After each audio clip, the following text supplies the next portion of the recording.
Good morning, Tawny. So myself, as well as the entire community, is really just wondering, when can we go ahead and start utilizing this pool again? I'm anxiously awaiting to get back on that high dive and perform a cannonball. Can you please give us an update and let us know when we can expect to be back in the pool? Absolutely, Mike. All right, so I'm going to give you some of the background first. We started the project doing the deck resurfacing back in March, just right before COVID hit. And then COVID happened, and we were working our way through the pool deck surfacing and decided to go ahead and take advantage of this downtime during COVID when no one can actually get in the pool and use it. And so we started doing the resurfacing. When we drained the pool, we started sanding it down and found tons of pockets, which you'll be able to see through our monthly newsletter updates through the e-newsletter. Just check that out. So to kind of walk you through what we've done is they had to come in and sand the entire pool down, do 7 layers of different coatings to be able to make sure it was completely resealed, went through restriping, removing of tile, and then we started refilling it, and that was right around Labor Day. With that though, we ended up finding out that, to fill the pool more quickly, we used some of the available well water along with potable water. And when we went to go treat that water, we ended up finding out that there was a chemical reaction that, in hindsight, we shouldn't have done that.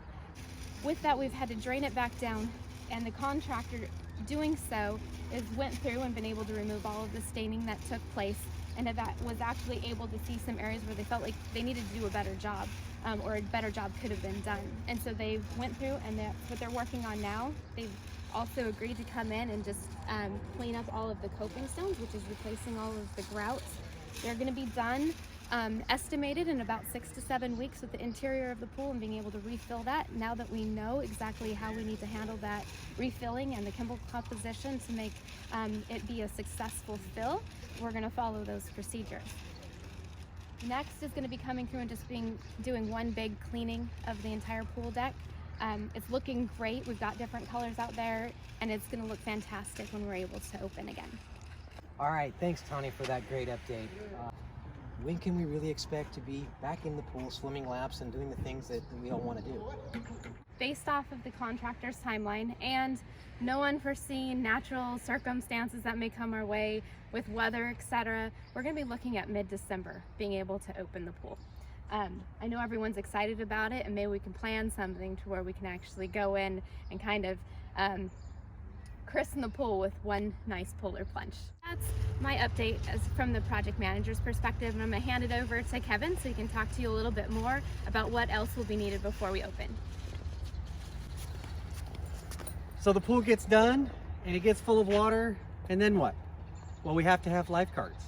I'm not a lifeguard. I might kind of look like one right now, but I'm your general manager of the CSD, and we need lifeguards. We have some ready to go, but we're likely going to need more, so we need those of you that are interested to check out the recruitment and application process. You can check that out on our homepage. We'll be getting it going soon if it's not already live for you. And then we'll work with our groups, our user groups. Now we get the pool going, we have the safety element in place with lifeguards, but think about it, there are still COVID restrictions in place that we have to abide by. So we're working with the health department to find out what can and can't we do. If it's a limited use, it's likely that we wouldn't be open for general use by the general public right now, but for the Tasmanian Devils, the water polo group, and the high school, like the high school doesn't even have its own pool. This is their pool. We're going to work with them to see how we can retool any use arrangements that we have. Maybe they have safety and lifeguards that they can provide. And then the other thing is, it's October. We usually shut this thing down in the latter months of the year, late November, December, January, and get back open in February, because it's so, it's cold out, and it's so much to try to heat the pool to get it up to that right temperature. And I say right temperature for the user groups the way they want it. But we're going to work out those arrangements with them and see if they're willing to jump into this thing. But remember, no running on the deck.